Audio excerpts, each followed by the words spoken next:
Welcome, everyone, to Christy's Court on the Field of 68 Network. I am overjoyed immensely by our fantastic guest that we have today. It is none other than Rebecca Lobo.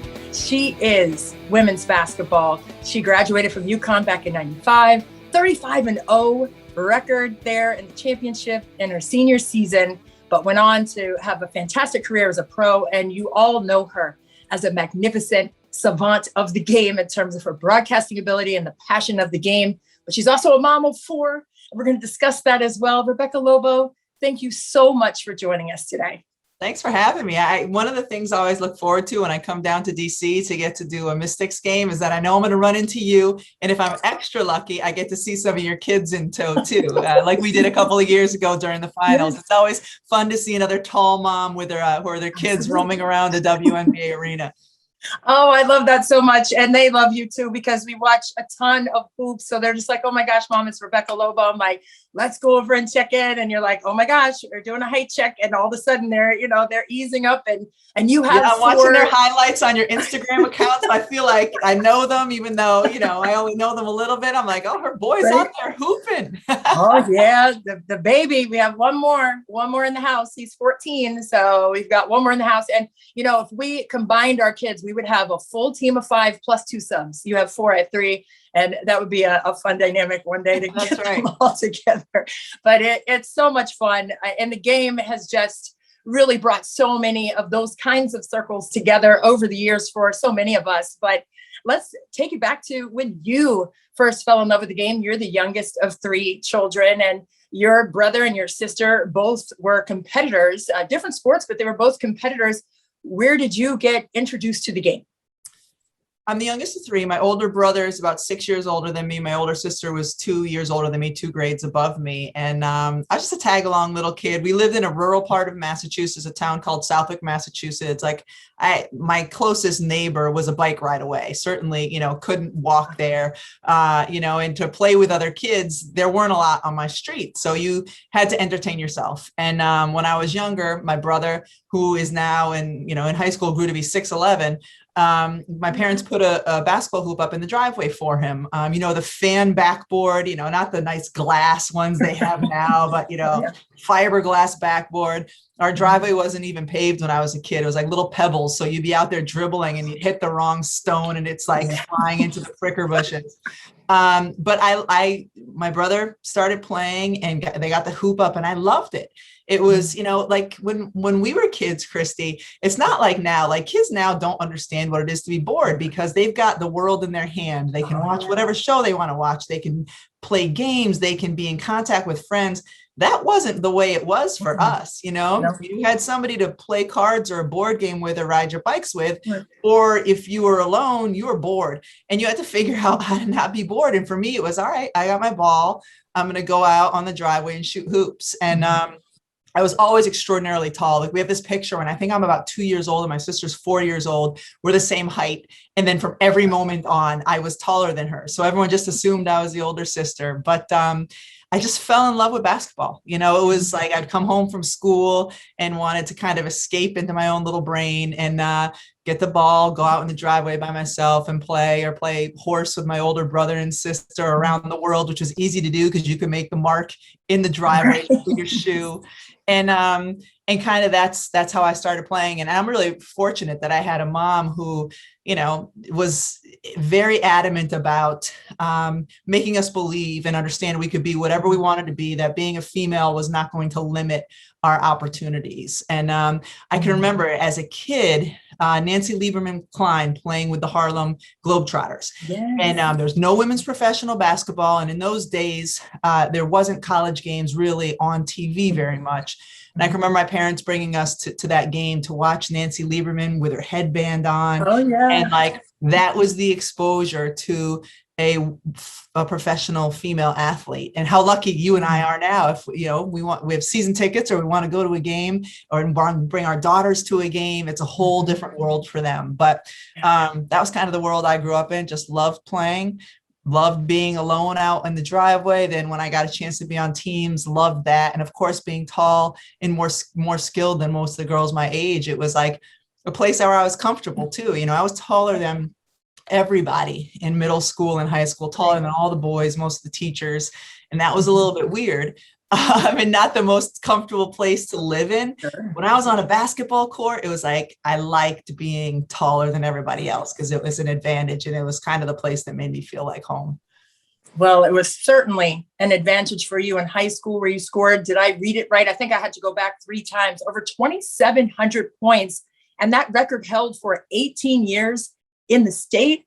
I mean, to have that passion for the game, but also to be so dominating in what you were doing. And I know your brother went on to play collegiately at basketball, but when you have dominated the game like that, as the baby of the bunch, how is that dynamic with your brother and your sister both playing athletics in college? But here you come like out of a cannon. Here's this baby of the bunch who is just dynamic and dominating on the floor like you were at the high school level. It was pretty cool because, I was my brother's biggest fan. I was in middle school and he was in high school. He ended up playing basketball at Dartmouth, and I would go to his games and I would sit right behind the bench. And so they were like bleachers, and so whenever they'd have team huddles and the coach is facing the team saying whatever he was saying and he would get fired up, I was sitting right there, like taking it all in, even as a little kid. And then my sister played basketball, was 2 years older than me. So we got to play together in high school for a couple of years. And she ended up playing at Salem State College, Division III school in Massachusetts. And I loved it because she knew how to pass to a taller person. And, sometimes in high school, that can be hard to find, at least in those days. But it was great because I was like, my sister and I were my brother's biggest fans. And then when I was coming through high school and in college, they were finishing up. He was done playing. She was finishing up playing. And it was a really supportive family. We weren't super competitive in terms of what each of us was doing. It was super supportive. So it was kind of fun to be along that journey, in particular with my sister, who I got to play with for a couple of years. Oh, that's awesome. And I know your parents were both teachers, and your dad was a basketball coach, but he also coached track and field. What was that like to have 2 teachers in the household? My mom has a PhD in education. She was a teacher, but my dad was a pastor. So, he was still kind of a teacher, but not in the school system. But what was that like growing up to have 2 teachers? You walk in the door and you have 2 teachers sitting there waiting for you at the dinner table. It was good. It was because it was what I knew. Fortunately, they taught across state lines. Like we lived right on the Mass-Connecticut border, and they taught in the school in Connecticut. So they were never my teachers. They were never my friends' teachers, because I don't know that I would have liked that all that much. And then my mom she started off as a teacher and then became a guidance counselor. So a couple interesting things, like when I was younger, it was, one time I can remember having behavioral issues in 4th grade, and the teacher calling home and talking to my folks about it. And my mom said, first thing we're taking away is basketball. Like, you better get your act straight. We're going to talk to the teacher next week and 2 weeks from now and straighten things out, or basketball is the first thing you get taken away. So they knew that was a priority. But an interesting thing is when my mom became a guidance counselor, and she was a guidance counselor in a Connecticut school, when I started being recruited by UConn and a number of other schools, but my heart was set on going to UConn and playing for Coach Orama. And they come for my home visit. And my mom just looked at Coach Orama and said, listen, I am a guidance counselor in a Connecticut school. I tell my students when they're applying to colleges, UConn's your safety school. Rebecca can go to Stanford or blah, blah, blah, blah. Why should I let her come to UConn? I remember just sitting there being like, oh my gosh, and so it was the one place in my final list that my parents didn't want me to go to. They're like, you have an opportunity to go to these amazing schools with incredible academic reputations. And I just said to them, I know in my heart, I'm supposed to go there. I'm supposed to play for this guy. And I also know that no matter where I go, I'm going to get the education. I'm going to get out of it what I put into it. So I'm going to work really hard no matter where I am. I'm going to get a great education no matter where I am. I've prayed on it. I just know I'm supposed to play there and I'm supposed to play for him. And it all worked out, but man, it was a tough decision for the 17-year-old kid to make, when you're kind of going against your parents' wishes.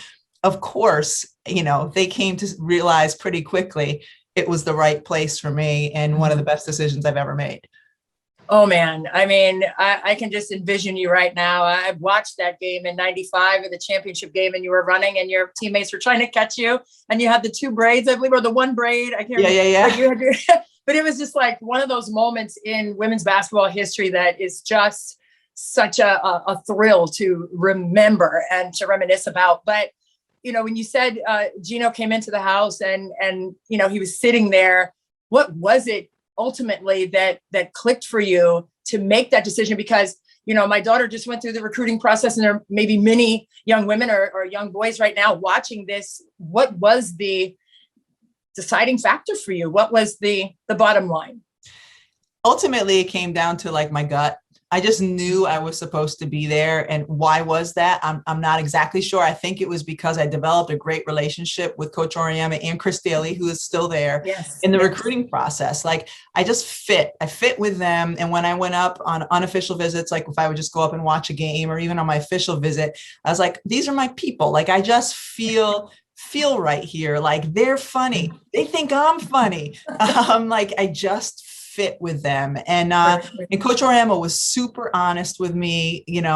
I'm not going to promise you that you're going to start. You'll earn the minutes that you get. And I just felt like, all right, he never BS'd me, but at the same time, he was fun to talk to and personable and funny. And I was just like, I just knew, like in my gut and in my heart, this is just where I'm supposed to be. And I think all of us, when it comes to big life decisions, ultimately, if you trust your gut, you end up in the right place. And that was the first really big decision that I kind of had to make. Even when I had a great support system, I had to make on my own. And it was just like, yeah, I trusted my gut. And there was a reason my gut was telling me to go there.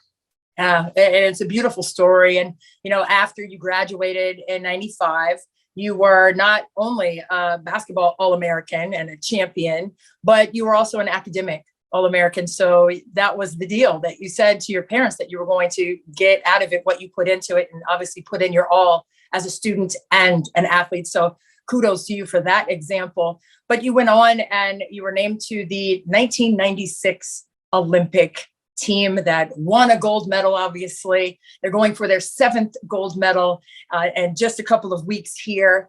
But what was that experience like? You go from dominating in high school, dominating in college, and then now here you are with some 3, 4, 5-time Olympians on that team.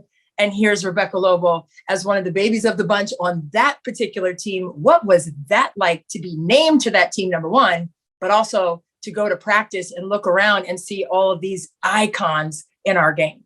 Yeah, right. To like be dominating to being dominated every single practice. Katrina McLean, sure, I'll guard her. I was the youngest member of that team. And it was cool because like as a kid, I had a poster on my wall, and Teresa Edwards is on the poster. And I just remember she was, a couple other women were on it as well, but I just distinctly remember Teresa, and her braids were like flying behind her, and she had sweat pouring off of her, and she had this scar on her chin. And I just had this poster on my wall for I don't know how many years that I would see every day.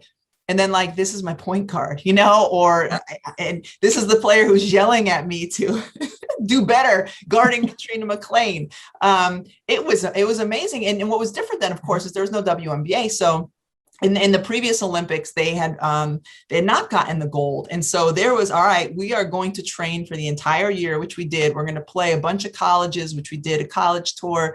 We went overseas, but it was legit. Like we were together at least 3 weeks every month. And then you might get a couple days home. And these were conditioning in the early morning, and then a practice and weight training, and then another practice at night. Like it was hardcore. Every day sort of felt like a college preseason. Right. Oh, boy. And to your point, I'm out there with like the best players in the world. And I'm this young guy coming in like, all right.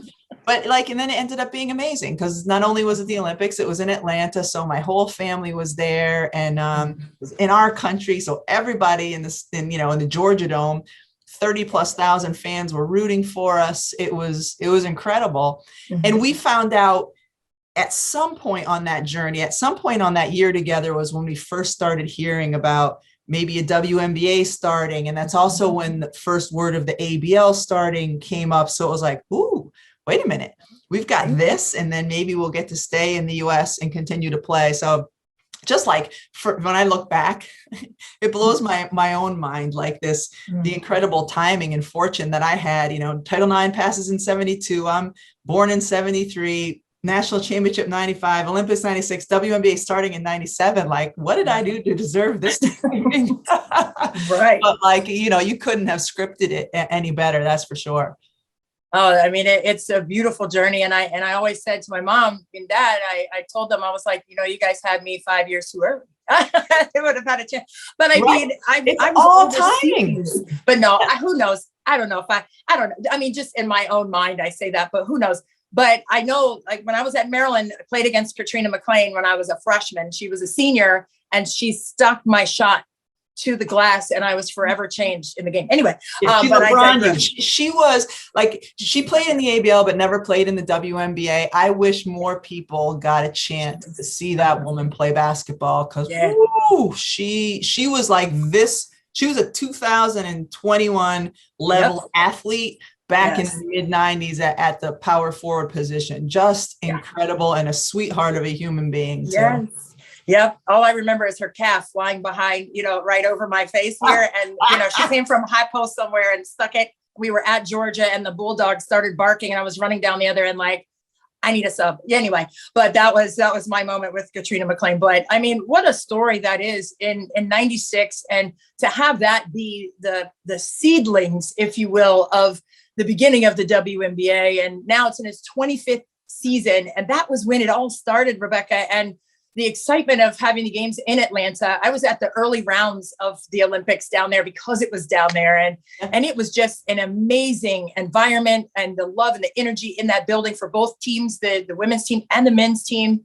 It was just outstanding. I believe Grant Hill was on that 96 team. We went to the same high school. So there was like this really intense pride moment for a lot of Americans during that time. But most particularly for the females and the women who were involved in the Olympics that year. I remember I had a soccer friend who we were calling and just kind of crying on the phone about how just magnificent the exposure was for the game, hers for soccer, mine for basketball. But we were like, can you believe this is so amazing? And those are the conversations that we were having about having that level of exposure for the game. You were talking about Katrina McLean. Nobody talks about her enough. And Teresa Edwards, nobody talks about her enough. And, Lisa Leslie, Tina Thompson, all the players that, kind of missed that traction of social media that we have now in the game. But the WNBA and the beginnings and the sprouts of the game during that time, you played in that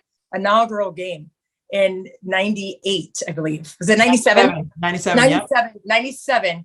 And you played LA, and it's been well documented. And I mean, what was that moment like when that ball went up? And, we've seen the videos recently of catching everyone's emotion on their face, like, here we go. And did you think at that moment what it was actually starting?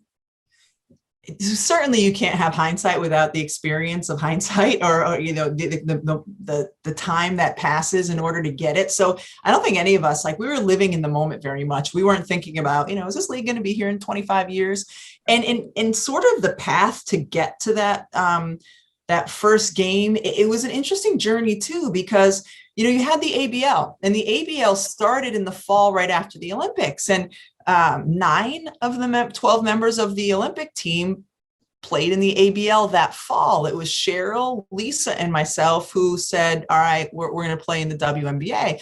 So for a long stretch, we're the only 3 players in the league. So like, you see the commercials, the We Got Next, and it's the 3 of us, or if there's an all-star game and we were there, this and that. They were getting promoted the heck out of us because we were only 3 signed with the league in the early days. Right. That was awesome. And then the new year came, and they had different drafts and whatever. Mm-hmm. So when that game came, and I think it probably in particular for Lisa and myself, because Cheryl, we found out before that season started, that's when she was pregnant with her son, Jordan. So she didn't join until when she had him. But for Lisa and me, it was like this huge culmination of like, being on that Olympic team that year, and then all of the stuff that we did to help like get the league started, to be faces of the league because we're the only ones there was. And then for that game to happen, it was like, whew, this giant exhale, it's finally here. Like all we wanted to do the whole time was play anyway. Like that was, we just want to play. And it was incredible. Like, we were self-aware enough to know in those early days, like sometimes the basketball could be pretty sloppy. And we wanted it to be great because we'd just been on this elite Olympic team. So you want every game to be as crisp as those days were, but it wasn't going to be that.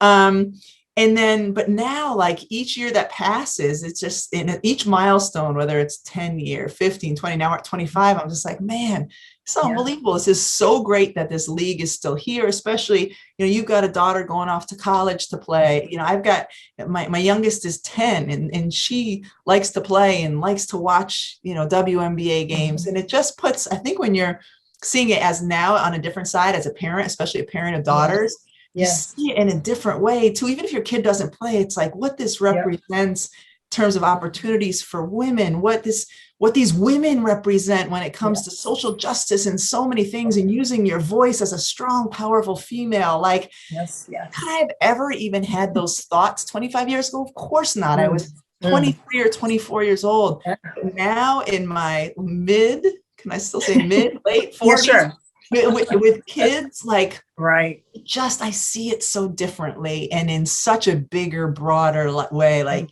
yes, look what this little seedling that we planted, look what it's turned into. I mean, it's such a beautiful tree and such a beautiful story. And to be a mom and to see it through your children's eyes, there's nothing like that. I don't care what anyone says, there's nothing like that. And you have 3 daughters and a son, and I have 2 sons and a daughter, and they've only known the WNBA. I mean, they've only known it. And I know there was a story, I'm not sure of which of your 2 older daughters it was, but I believe one of them said she came into the room and saw a men's game on and said, "Oh, boys play basketball too." That was my oldest daughter. She's like 4. She was like 4 or 5 years old. I'm off covering the NCAA tournament, and my husband's home, and it was a night where the UConn men were playing, I think. Yeah, she came in. She's like, "Dad, are those boys playing basketball?" I said, "Yeah." She's like, "I didn't know boys played basketball too." And even like the dynamic, because it was a couple of years ago, and I was watching a Minnesota Lynx game, and my son said, "Oh, the Lynx are the Timberwolves colors." And his sister looked at him and said, "No, the Timberwolves are the Lynx colors." And like, and said it, and she said it just in like a very matter of fact, this is how I understand the world kind of way. And it's those things, it's like those little things too that add up to, just making a difference. And it's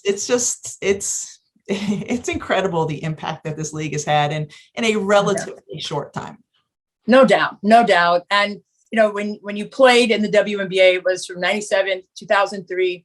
You played not only with New York, but also with the Houston Comets and the Connecticut Sun, but you had some injuries along the way. What was that like for you to go through all of that, both physically and mentally?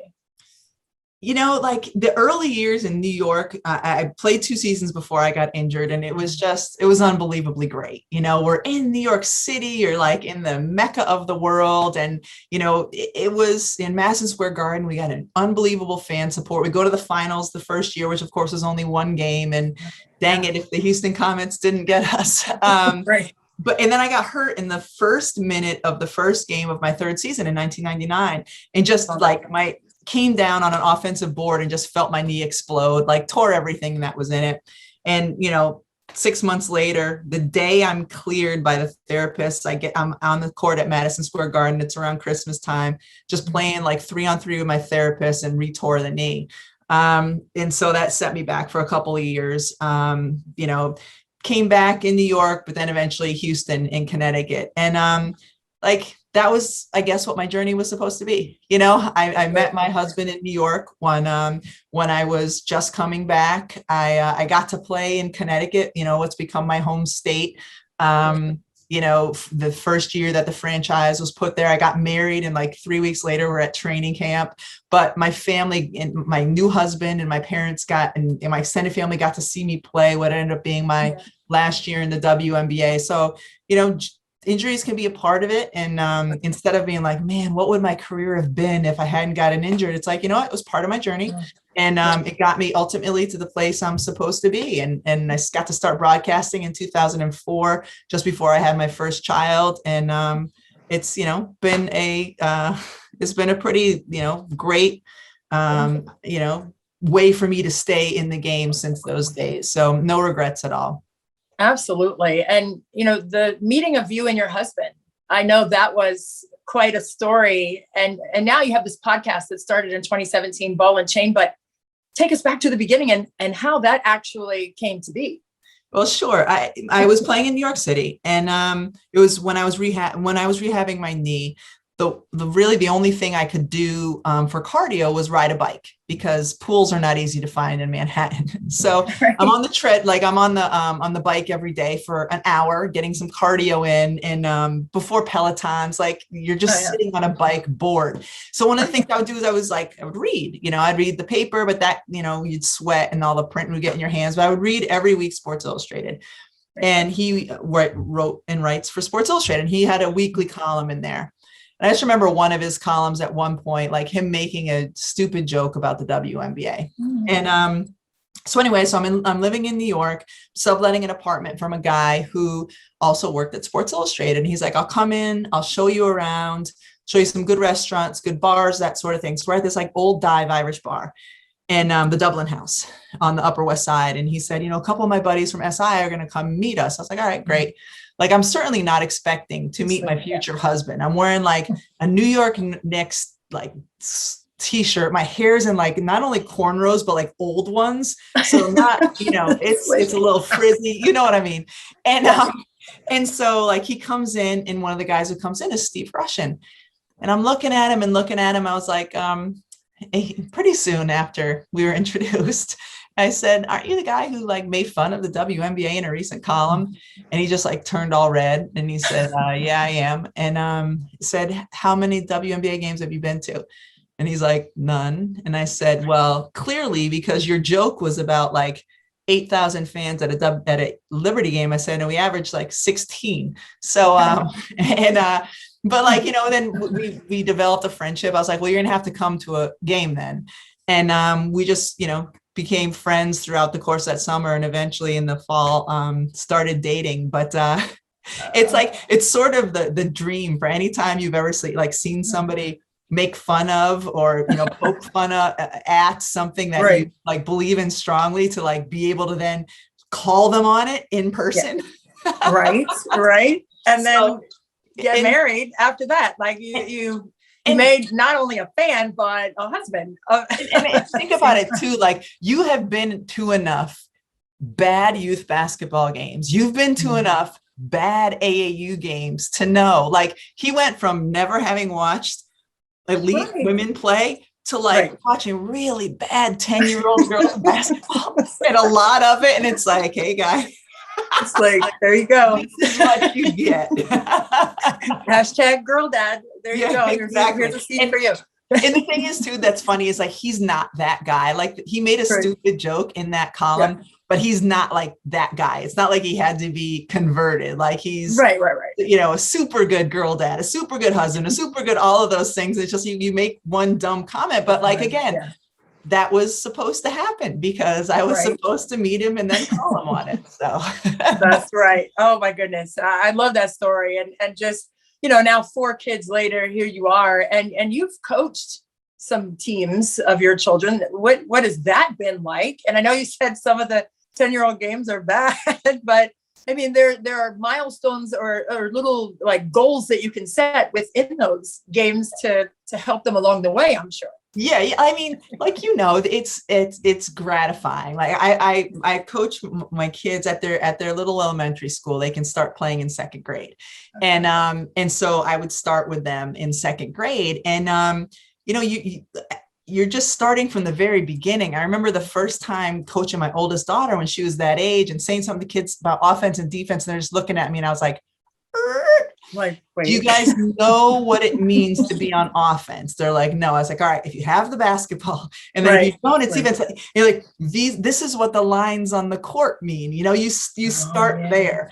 And, Yeah. but like, there's not much in sports more gratifying than, I think it might've been when one of my kids was in third or fourth grade, and one of their classmates and her sister started playing basketball, never played before. We're like nearing the end of the season, and one of these kids takes a shot and makes the first basket of her entire life. She just then jumps in my daughter's arm, who's like holding her. And you're like telling these kids, all right, now it's time to go back on defense. Like, But it's this like pure joy of what oh sports my is God. all about at that age, you know? Yes. And Yes. and so like there are those great triumphs which make coaching so rewarding. And then sometimes I've had, not with all of my kids, but more than one of my kids, the dynamic of they don't want to listen to a thing I say. So I'll have to say to like the person who coaches with me, like, go tell them to do this. Because of course mom doesn't know, you know, like my oldest daughter would take post playing advice from her travel coach, who is 5'8", before Oh, she boy. would take like post move advice from me. Like it's just part of being a parent trying to coach your kids. So I take them through like 8th grade. And then when two of mine are in high school, I still have two, my son's going to be in 8th and my youngest will be in 6th. So I'll still have them until they get in high school. And it's like, all right, you're off. Yeah. So you get them in the high school years. And, Oh, yeah. we're hopeful you're not having to tell them what the lines on the court mean and the difference between offense and defense. No, but there are some alarming questions that come about at the high school level. I'm like, really? But yeah, it is kind of like, you have to meet them where they are as a coach of youngsters. But it is so gratifying. And that, I mean, just that visual of kind of like the Magic Johnson and Kareem Abdul-Jabbar and Magic jumping on Kareem when they won their first game, and they're like 81 more games.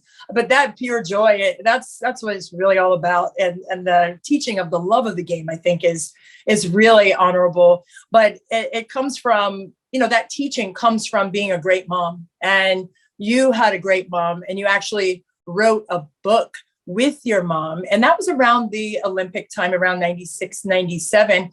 What was the background of the idea of doing that book with your late mom? Yeah.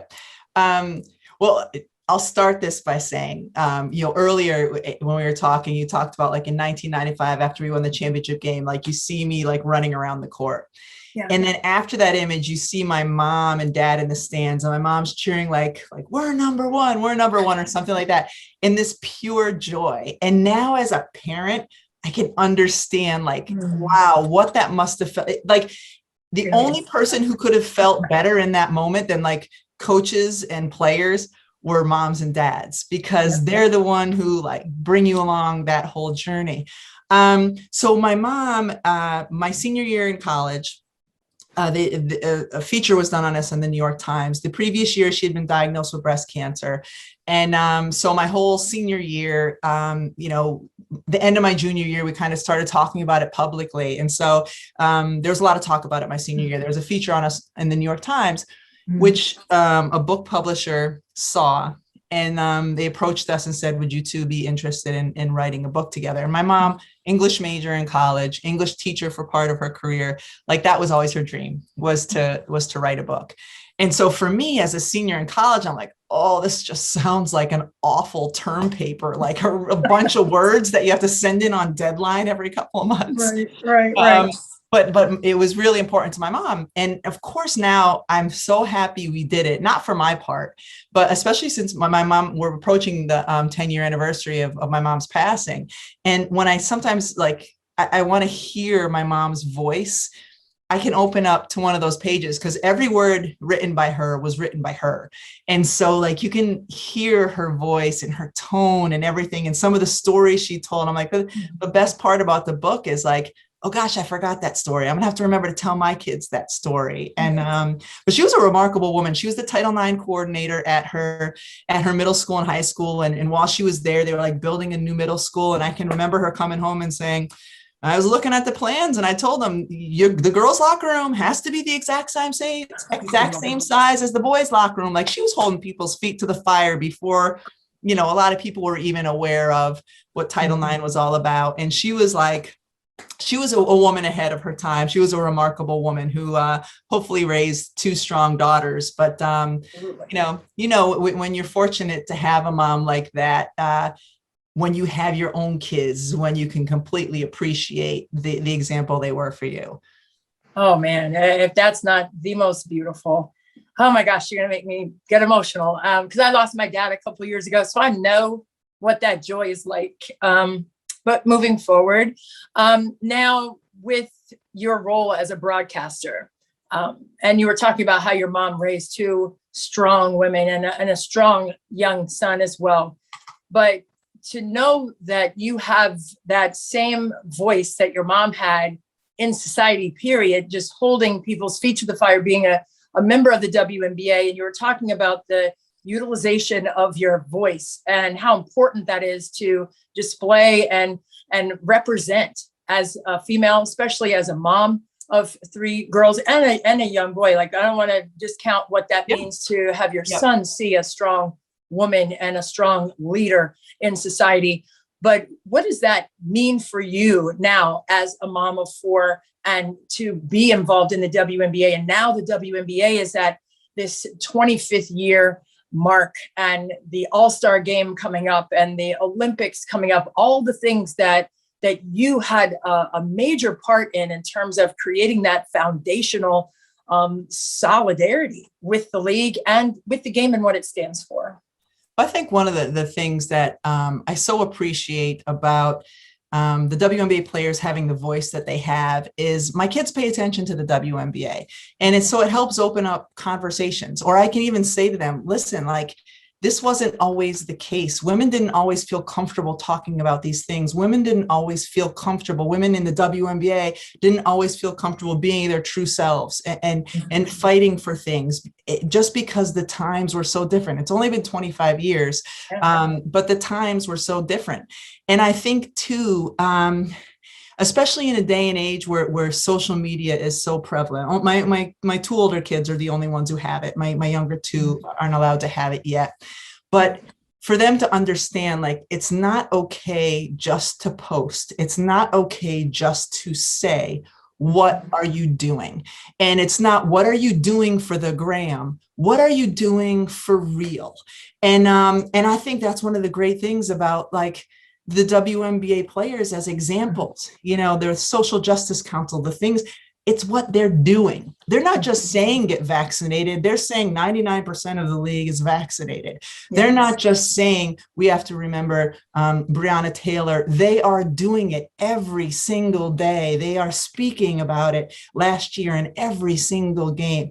It's not what you're posting, it's what you're doing. And I think the women in the WNBA set a better example of that than role models almost anywhere, almost everywhere. And like, I love that as a parent. I can say, like, yeah, I might be saying these things, but look, these people that you look up to, look what they're doing. And again, it took some time for the league to get there. In the early days, however many years it was before Sue Wicks came out as the first openly gay athlete. One woman, for however many years, and how different it is now. So took time to get there, but we're there, and we're going to continue to advance. And again, as a parent, I just see it differently. We see it differently when we have lessons to teach our kids. And again, I don't know that there are better examples than the ones we look at every day covering this league. No doubt. And the piece that Shanae Agumake did on the 144 about it was documenting last summer and how just strong that bond is in the league. I mean, I watched that with my kids, man, and we were just locked in, and it was just so powerful.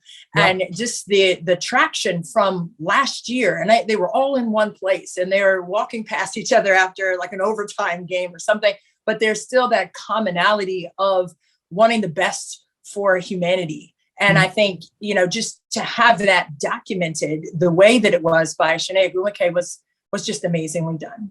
And how raw and real it was. In particular, I thought the best part of the whole thing was that players only meeting in the hotel room. And like, they didn't all start at the same place, and they all had different places they were coming from. Courtney Williams, real and raw, and, talking about the paycheck, but they ended up coming together. They didn't all start in the same place, but that's not as important as all ending in the same place. And it was just so well done. So well done. I love the raw realness in particular of what that depicted. Right. And Maya Moore also, I mean, recently the ESPYs and Paige Beckers as well, like what their stories have been and what they got up on that stage and said. And as UConn alums, what does that feel like for you to see the sacrifice that Maya Moore has had, just letting go of her basketball career for the greater good? And again, not just saying it, but walking in it and doing it. Yeah, it's remarkable. I mean, it's remarkable. Last year in the middle of the season, or maybe near the end of the season, I texted Coach Oriama and I said, like, this is unbelievable. You must be so proud, because it was Maya Moore. It was Renee Montgomery and what she was doing. It was Sue Bird's voice and Brianna Stewart's outspokenness, like Tina Charles. His former players are just standing up in ways that are so much bigger and better than even the remarkable basketball they were playing. And of course, as a UConn alum, I'm like, man, like, I'm proud of these guys. I'm proud of Maya Moore. She played a long time after I did. I see Paige Beckers, for a young person to have the awareness and the confidence and the voice that she had at the ESPYs, like, that's remarkable. And, but I'm just like, so much of that, I think, Coach Oriama and Chris Daly recruit, a certain type of player, but they also recruit a certain type of person. And I think, how much you grow up and you're in college. I think they really do help these women to understand the importance of their voice and the importance of things that are bigger than basketball. And it's just example after example of women who just continue to step up in that way. Well, add your name to that list. Your name and number are retired there at UConn. And before we go, just a quick touching of the bases with where you see USA basketball right now, right before the Olympics begin. And also we're right at the midway point of the WNBA and what that looks like for the second half. We'll start with the WNBA first and then go to the Olympics. Well, I think, they kind of go hand in hand. I'm super intrigued at what the season is going to look like when we resume. When you look at Seattle Storm roster, Seattle Storm in first place right now. You look at their roster, 6 of their players, half of their roster is going to be in Tokyo participating in the Olympics. So they're not resting. And they're certainly also then not home practicing with the other 6 teammates. Like, how refreshed are they going to be when they return? Will other teams have a chance to kind of progress because they've been able to work together a little bit more? I'm interested to see kind of how all that comes together. Plus, on top of that, as you well know from covering the league, the number one factor often in teams winning championships is, all right, who's healthiest? All right, that's who my money's on. So what is, our teams like Washington, what are they going to look like? Is this going to be enough time for Elena to get back to a place where she can be, where Maisha is going to be healthy? Is Emma going to decide, I'm not too run down after the Olympics, I'm going to come back to DC? Like, the Mystics could be a totally different team. Will any other teams deal with injuries that could completely impact? So we know where we are right now. What is it going to look like, 2 weeks into the second half of the season? Right. I'm eager to see all that, because some teams could look very, very different, either by addition or by subtraction, if players, get hurt. So that'll be interesting. And then the USA team, I think we all expect them, right? They better win a 7th gold medal. But it's I can't wait to watch. Sue and Diana going for an unprecedented 5th. Some of the newbies, like, Ariel Atkins getting her first chance out there. It's going to be exciting, but I don't think they're going to be walking over people. Like, Australia is going to be tough. Their teams are going to be tough. And right now too, I think we all have our eyes on the Nigerian team. Like, our Chiney and Nneka gonna, get the waivers they need in order to play? Like, are we going to see 3 Agumakays playing against the USA in the Olympics? Right. That would be fascinating if it indeed came to pass. So lots and lots of exciting stuff in women's basketball. No question. And, the All-Star game is on the 14th of July, just like it was back in 1999, the exact date. And it is the exact date, which is going to be fun. But they're also honoring the 1996 gold medal team, your team, at that event. And I just wish you the best always. But that moment, so now I have to tell you to soak that all in and what that truly means for the game and for the players who are playing now, of course. But like you said, the young eyes that are wide open, who are going to be in that arena in Las Vegas, but also the ones who are going to be watching that on TV, and to know that you had a major part in what the game looks like today, and not just what it sounds like because we hear your voice on the games, but what it means, what it truly means to be a participant in the WNBA, to be a participant on the team for USA Basketball, and to have that gold medal around your neck. I'm sure there's nothing like that, but I just appreciate your time today, Rebecca. I love you to death, and I love when you come to DC so we can catch up for the couple minutes that we have. But you have just been a gem to the game. You are a powerful young woman who is a great mom and a great example to so many. And we all are inspired by your story. And we just implore you to continue plowing the way, because there's so many that are right in step with you in terms of what they want out of life. And that is what you're showing. And that is when you give your best, you get your best. And you're doing that on all levels. So definitely appreciate your time, and definitely all the best moving forward in all aspects of your life. Thank you. Thanks for walking down memory lane with me. That was fun. And thanks for calling me a young woman. That was even more fun. You're younger than me. You're younger than me. So that's why. We're both. We're both. Okay. But I appreciate you for stopping by on Christy's Court on the Field of 68 Network. Hope to catch you soon on the court somewhere.